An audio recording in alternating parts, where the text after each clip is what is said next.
The release of iOS 7 in 2013 changed everything, but some people still haven't forgiven Apple for it. It's been a bumpy road for Apple. But what if you didn't have to choose? What if you could just dual boot an iPhone with iOS 6 and iOS 7? I freaking love them both. So I bought the iPhone 5, the last iPhone that can run both operating systems, just so I can downgrade it to iOS 7, jailbreak it, and try and install an insane app that literally lets you dual boot the iPhone 5. But there is a catch. There's a very good chance that when this iPhone restarts without being plugged in, the whole thing bricks itself, which surely won't be an issue for us, right? Son of a biscuit.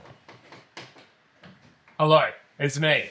So this is the iPhone 5. How much did I pay for this? I'll throw a screenshot on the screen. Also, don't mind the lighting in here. It's flipping rainy as outside, which is why I've got on my rain jacket. Okay, the iPhone 5 is an interesting one because it was released with iOS 6, that crazy skeuomorphism icon design that we're kind of going back to now, but not long after iOS 7 was released and it completely changed iOS, going to that flat glass looking design, which personally is still my favorite. I mean, look at it. It's so flipped. Oh my gosh. Iconic. But this is where things get very interesting. See, the iPhone 5 is the newest phone that can both run iOS 6 and iOS 7. So I can technically have the best of both worlds. It's like a Hannah Montana episode. Should be easy, right? It should be a piece of cake, like a walk in the park. Let me explain how this is gonna work. There is a jailbreak tweak called Cool Booter. Why is that so hard to say? That allows you to dual boot operating systems with a main one and a guest operating system. However, right now this iPhone 5 is running iOS 10. So the first thing we have to do is downgrade the iPhone 5 to iOS 7. But there's a problem. There is unfortunately no way to install iOS 7 on this thing without having it tethered, which means once we've downgraded this thing, if we restart the phone, we have to have it plugged in. What I'm gonna try and do is just downgrade it first, then install Cool Booter, and then we'll see if we can install iOS 6 too. It's gonna be a heck of a day out. Let's do it. What we need to do here is open up a tool called Legacy iOS Kit. There is an option here for Powder Snow 7.x blobs. I don't have blobs from this. So instead, we're going to have to use Other Tethered. Select Target TPS. Wait, do I need to find one? Where the heck am I gonna find that? So what I need to do is have a look on the back here and see what model this is. A1429. So here we go. Good lord, this website looks so dodgy. Far out. I've just downloaded iOS 7. And as you can see here, this is a tethered downgrade, not recommended unless you know what you're doing. So here we go. We wanna go to restore, downgrade again. All right, here we go. Start restore. Hold top and home button. All right, we'll do that again. Okay, it says finding device in DFU mode. Failed to find device. What?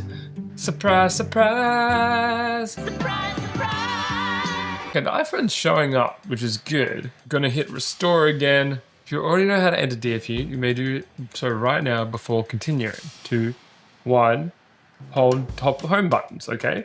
Release top button, keep holding the home button. Failed to find device. What the freaking heck is going on here, dude? This turned into a challenge that I didn't expect. So, yeah, let's watch a tutorial. What the heck? That's not what mine is doing. Why has the Apple logo come up? The freaking Apple logo again, dude. What am I doing wrong? It's the timing. I can never get the timing. 3, 2, 1. The Apple logo. I don't understand. It's a pretty basic thing that I've done 1,000 times before. Is it the port that I'm using? That seems so unlikely, right? If this was the issue, I'm telling you, my mind will be blown. No. Are you freaking... It was the cable. It was the USB-C. It was 45 minutes of my life I'm never going to get back. I'm excited to see iOS 7 though. Restoring done. Why? I don't want to see the screen again. Okay, hold up. We're going to go to restore and just exit recovery mode. Let's just see if it... Please, baby. Son of a biscuit. So I just attempted it again without recording, and same issue, man. We keep getting stuck back here. Wait a second, just boot. Wait, that's the one thing I haven't tried. I forgot that it's a tethered boot. Oh my gosh, I think it's doing it. Hello. Oh my gosh. iOS 7, it's good to see ya. Gosh, man, I've been doing this for years and I'm still learning something new every time. iOS 7, like the day it was released. Look at that, man. That's so sick. Even better news is we have Cydia installed already, which means we can move on to the next step of dual booting this with iOS 6. Ah, that's so cool. Yo, by the way, if you're anything like me and you love tinkering around with old tech, legendary tech, then come join the legendary tech community. It's a super chill, wholesome space where a bunch of us are sharing our projects, things we're working on, messing around with. We're doing monthly calls, we're building guides out for jailbreaking things. I post behind the scenes of the channel and projects I'm working on, and it's just genuinely a sick place to hang out with people who also like legendary tech. It's free to join, so come help us build the most legendary tech community on the internet. Okay, let's keep goofing around with this iPhone. Let's head into Cydia and see what's going on. What we now need to do is install Coolbooter via Cydia. Coolbooter repo, there we go. So we're gonna go Coolbooter, modify, and install that. So Coolbooter is installed, let's open it up. Install, okay. Oh, okay, here we go. Okay, we wanna do iOS 6.1.4. What the heck, dude? That's so sick. Extracting firmware. I cannot wait to just be able to switch between the two. Storage almost full. That can't be right. This is a 64 gig, right? General about. Okay, no, we're good. We have 22 gig available. Okay, we're chilling. Please lock your device to continue. Okay. Oh. Wait, are we doing it right now? Did we just leave iOS 7 for iOS 6? Oh man, I can't even see. Crap. What I'm concerned is happening is that I'm not going to be able to get it into iOS 6 because I'm having to do a tethered boot. Okay, iOS 7, so it's gonna boot back into iOS 7. I'm gonna try a restart one more time. No way. It's doing it, boys. It's loading up iOS 6. I've never seen iOS 6 on... Did you see that?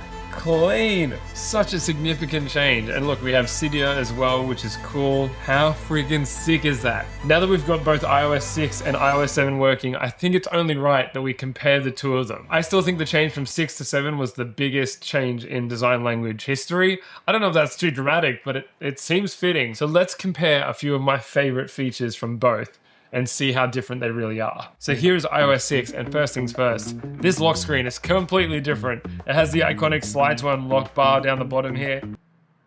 Oh, the noise, it's so good. One more time. Oh, that's so good. So you slide up, just like that. And then that just takes you back to the home screen. But yeah, really not a lot going on compared to iOS 7. What the heck? This is the second time that happened. Why is that happening? I think it's because I'm locking the phone and it's tripping it out so hard. iOS 7, huge difference. You can see the really thin text. We now have the full screen wallpaper. We've gotten rid of that bar in the background. I don't know if you can see it. It's very subtle, but there is a parallax to the wallpaper, which is really cool. Gosh, I remember that blowing my mind.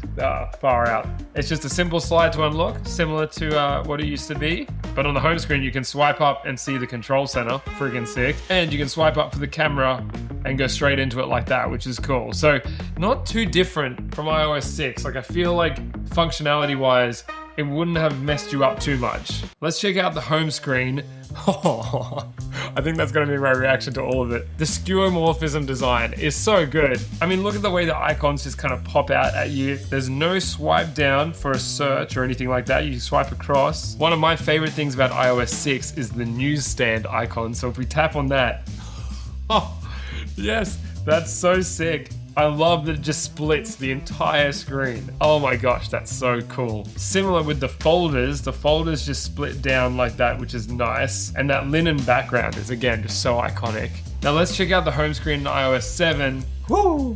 I'm so torn because I love everything about this. It's still colorful, it's still bold, but now it feels more refined to me. Being able to pull down now to search, look at that, even the keyboard is so different. So the newsstand in iOS 6 was cool, but unfortunately, it's not as cool in iOS 7. The app itself is nice. This is what folders do look like though. Pretty simple. It makes a lot of sense. I like the way the icons get bigger and get out of the way, but personally, I don't think it's as cool as the splitting screen. That is so sick. So in iOS 6, Control Center doesn't exist at all. Swipe down. Okay, you can swipe down for notifications, so that's kind of helpful, but there's no Control Center, no way to access any of your settings quickly. You have to go in settings and do everything from there. So unlike iOS 6, the Control Center does in fact exist in iOS 7, and it's just a simple swipe up from the bottom. So a little more advanced than iOS 6 is the Notification Center in iOS 7.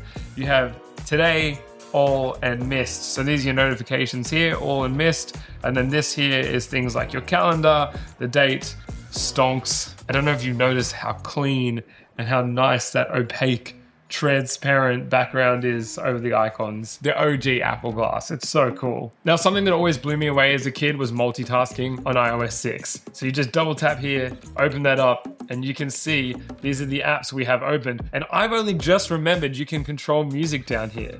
That's so sick. And then, yeah, to close these, you just hold them and hit that button there. And that closes everything down. So multitasking on iOS 7 is a little different. You just double tap the home button and you get all of your apps like this. And funny enough, I never noticed how odd it was to have the icons at the bottom like that. Anyway, if I'm not mistaken, you just swipe up to close them out. Not that different to what we have now, honestly. Look at that, cleaned out. Let's take a look at messages in iOS 6. Woohoo! I mean, obviously that's not gonna work, but how cool, man. Those bubbles are so dope. Nostalgia, the nostalgia. And then iOS 7, again, not too different to what we've seen in the past. Instead of those bubbles, we are now flat. I get it, it makes a lot of sense, it's super readable, but there's something so cool about iOS 6 bubbles. The camera in iOS 6 is one of my favorites because it's just so big and tactile. Here we go, let's spin this around. We really don't have a lot of options here. Whoa, that's looking blurry. And then video mode, here we go. Oh, what's up, guys? It does have like an auto enhance mode. That's pretty impressive. Cannot edit the videos, but that's cool. So the camera is definitely more advanced on iOS 7. We have HDR mode at the top. We have a few more settings. We have filters, a few different modes here. We now have panorama, which is cool. Holy dooly, that doesn't look great. And we've got a square mode. Again, I'm assuming because Instagram was big at the time. And video mode looks exactly the same. So not doing a whole lot of post-processing, I think. Let's have a look at editing. So we'll hit edit down the bottom here. Yeah, so pretty similar enhanced mode, but now we've got these filters here. I think that's it. I don't think there's really any other advanced editing features. The thing that's gonna be nuts is when 2028 comes around and the first iPhone is 20 years old, that's gonna be really hard for me to deal with, I'm not gonna lie. Oh, this one I've been excited to try, which is Siri. What's the time? Oh, the sound and the way it loads, that's so sick. It's probably not gonna work, hey, dang it. Daily driving iOS 6 would be a crazy challenge. We would have to do so much to make it work. But even seeing this, I just get so amped by that. That's so cool. I'm not gonna lie, I kind of prefer iOS 6 Siri. There's something really engaging about the little icon down the bottom. This is cleaner. I do get why they went this direction. She actually replied. Not bad, iOS 7. But yeah, generally, I feel like this version of Siri is a little boring. I do like that waveform down the bottom. That's pretty cool. So much undeniably changed between these two operating systems, and it's very cool to see what they were like on the OG device that happened in the middle of the change. We seem to be going back to that skeuomorphism design. I don't hate it. It's not the worst thing that's happened to me.